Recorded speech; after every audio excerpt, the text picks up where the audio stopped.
Oke, ya. Jadi di akhir sesi kita coba bahas tentang live quiz-nya ya. Ya.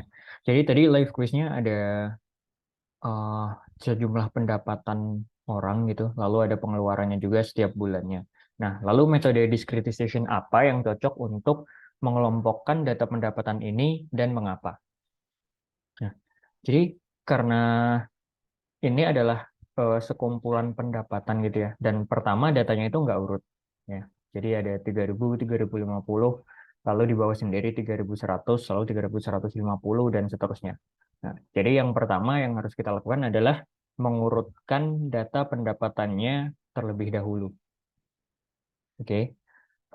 Lalu setelah diurutkan, baru kita mencari metode discretization yang cocok.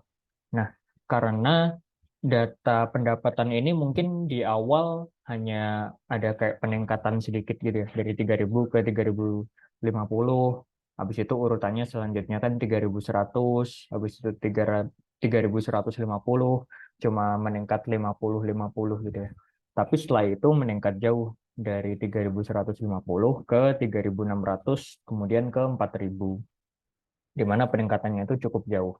Jadi kalau menggunakan metode seperti equal frekuensi gitu ya, di mana frekuensinya sama, maka akan ada kemungkinan kalau data yang selisihnya jauh ini, kayak 3.150 dan 3.600, ini bisa jadi ada di satu kelompok yang sama gitu, tergantung jumlah frekuensi yang ingin diambilnya gitu.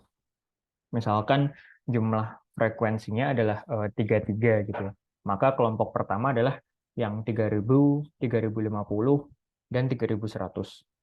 Lalu yang kelompok kedua adalah 3.150, 3.600, dan 4.000.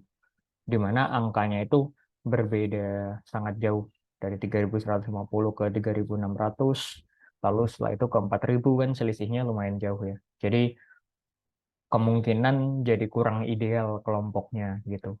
Makanya di sini opsi yang lebih tepat adalah menggunakan equal width atau yang lebarnya sama. Jadi kita mengelompokkan berdasarkan nilai yang mirip-mirip gitu.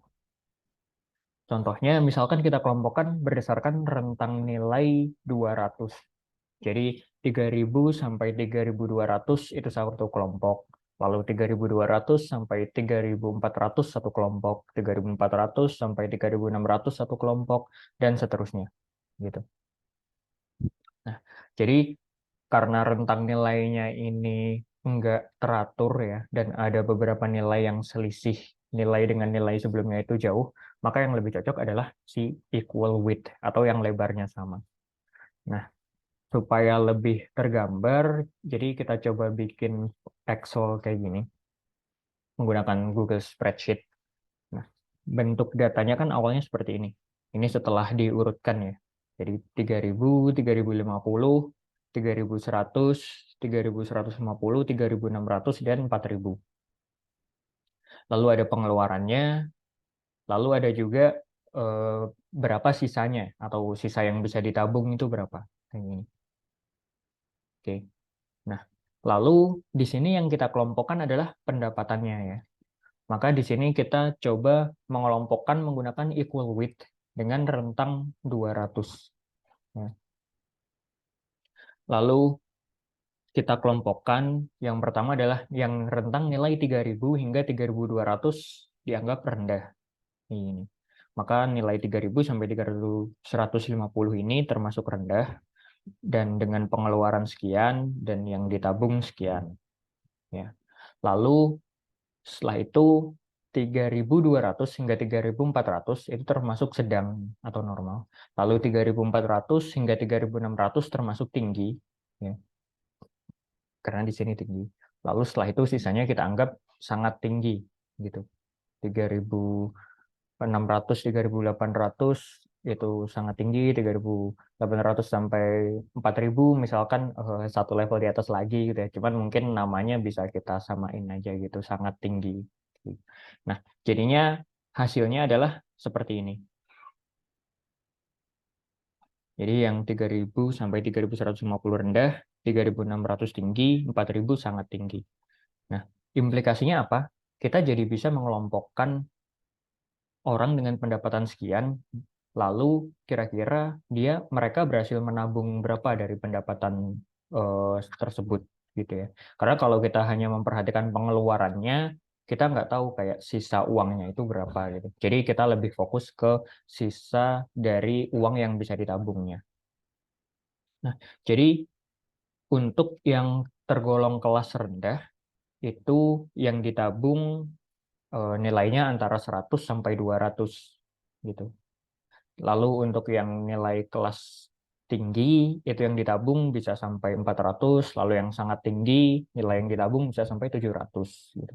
Jadi kesimpulannya kalau yang rendah maka nilai yang ditabung hanya rentang 100 sampai 200. Kalau yang kelas tinggi maka yang ditabung bisa sampai 400, lalu kalau yang sangat tinggi maka yang ditabung bisa sampai nilai 700. Kayak gitu. Oke, itu untuk pembahasan live quiz-nya dan untuk materi data transformation secara keseluruhan juga udah selesai. Nah, jadi ini adalah akhir untuk sesi materi 1 minggu kita membahas teori tentang data gitu ya, mulai dari data collection sampai di bagian akhir data transformation kayak gitu. Nah, karena kelas kali ini dilakukan secara rekaman gitu ya. Mungkin nanti kalau masih ada pertanyaan, masih ada kebingungan, boleh ditanyakan di Google Classroom atau mungkin ke mentornya juga kayak gitu.